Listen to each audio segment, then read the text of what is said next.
Welcome to Community Connections. I'm Kathy Millette. Joining us on the show today is Chris Majeski from MCCS Tours Plus, and we're talking about the upcoming Sapporo tour. Now, how many times have you been on it? Oh, geez, 6, 7, 8 times. What for you is the most fun about going up there? Where I grew up in Southern Nevada, we only got snow occasionally. So the first thing is, and I've been here for 22 years at this point. So the first time I went up with for training, then it was, oh my God, snow, and that was really cool. And even still today, you know, I live here year-round. For the only time I see snow is I go to Sapporo. So it's like the first day you're like, snow, and the second day you're like, snow. Third day you're kind of like, snow. By about the fourth day you're like, yep, snow. And about the fifth day it's like, oh, we're going home, bye snow. Okay, to so me just that's time. Yeah. So it's A, the snow, B, the food. The food up there is phenomenal. The first night we arrive, we go to Sapporo Beer Garden.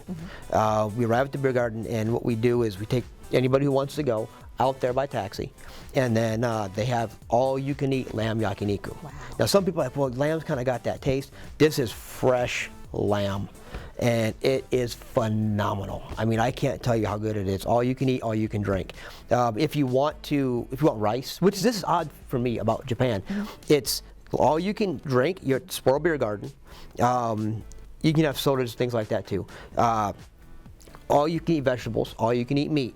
But if you want rice, it's extra? It's extra. Weird. I know, right? But even still, it's like 500 yen for a thing of rice, and you're so focused on vegetables and meat, you're not even stressing that. Okay. So there's that. Then we started doing a place called Nanda. Nanda's an all-you-can-eat yakiniku place as well. And that is, beef, pork, chicken. Then you got the other side, which is, the snow crab and shrimp and fish and all the seafood. And I saw the pictures. The crab legs are gigantic. Yep. And you get like this whole crab. What kind of crab was that? It's a hairy crab. A hairy crab? Yep, just put it on the grill, cook it. And there's little instructions how to eat it. Yeah, it's all you can eat. Yeah, but no, it's really good. And the Sapporo ramen. You go up there to a ramen alley while you're walking to get all the snow. So it's just like all ramen shops. Yeah, it's a little alley between 2 streets, and it's probably, I can't walk down it and do this without touching the sides. And there's a little bit of snow because it's covered, but there's icicles hanging off everything, and you walk in, and I mean, there's the pictures out front. It's like, well, I want the spicy ramen or the seafood ramen or this ramen or that ramen.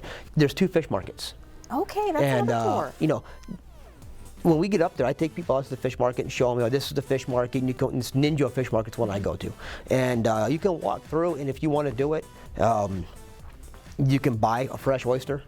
Okay. And just right there, they got to pop it open, throw some lemon on that, and down it right there on the spot. So there's people in my office that live for stuff like that. Okay. Marina. We have a photo of Marina doing it. Yes. Yeah. Now let's talk about the main event. The whole reason why people want to go. These sculptures are as big as a building. They build them in huge ice blocks, and then they light them from the back and everything. It looks amazing. Talk about some of the cool ones you've seen. I saw the Star Wars one that they did. That was really cool. They had that last year because, the whole sale to Disney and all that kind of stuff. So they did a big Star Wars. Episode 7 was still being made at the time. But I mean, they have Disney, Star Wars, famous buildings. They had, temples in Korea. They had one for China that had like the Great Wall, the Temple of Heaven, the Forbidden City, Chinese characters from plays. So really, really cool. And this coming year, who knows what they're going to have? Yeah. Again, it may be another Star Wars. Because Episode 7 comes out in December. They may have another one.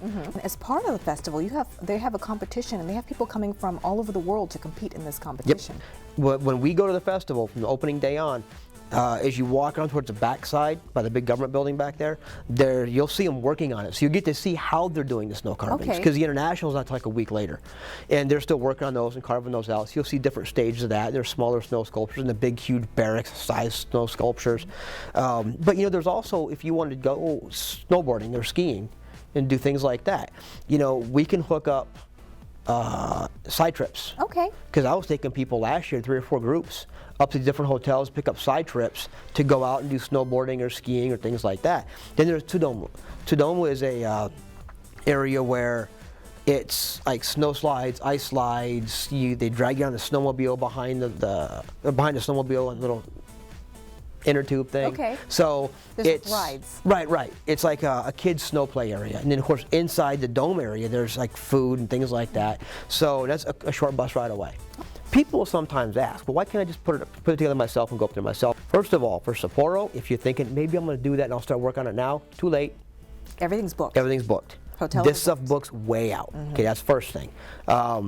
Here's the other thing about it. I had a Tokyo Disney tour about 3 years ago, 2 years ago maybe, and on that tour was a colonel off Fatema. And as I'm going back and collecting things up, he's on the phone. He's talking to actually it was the camp commander for Fatema. And he's like, sir, if you're gonna do Disney, if you're gonna do something like this, this is the way to go. We showed up at the meeting point. Chris took our bags, put them on the truck, or under the bus. From there we got to the airport. He gave us our boarding passes. He told us where to check in at. We didn't have to do anything. MCCS took care of that. What we will do for you is, if you don't want the hassle of putting this stuff together and worrying about this and worrying about that, we're the convenience stop. You just want to show up and have fun, that's what you come to us for. That's great. We're basically here supporting military families, all right? But if you put that time in our hands, we take that seriously. The last thing we want is your family vacation that you put in our hands to be a complete disaster. We want to make sure you guys have a good time, enjoy it, and we don't want you to have to worry about plane tickets, hotels. Right. You have a problem in a hotel, you come talk to us. If we're on that tour and you're like, hey, the hotel, there's not enough towels, I will find you some towels. Yes. You know, I will talk to the hotel, we will get you towels. There's an issue, we'll take care of that. Awesome. Well, thank you so much for coming here today. We appreciate it. And for more information, be sure to check out our website at mccsokinawa.com.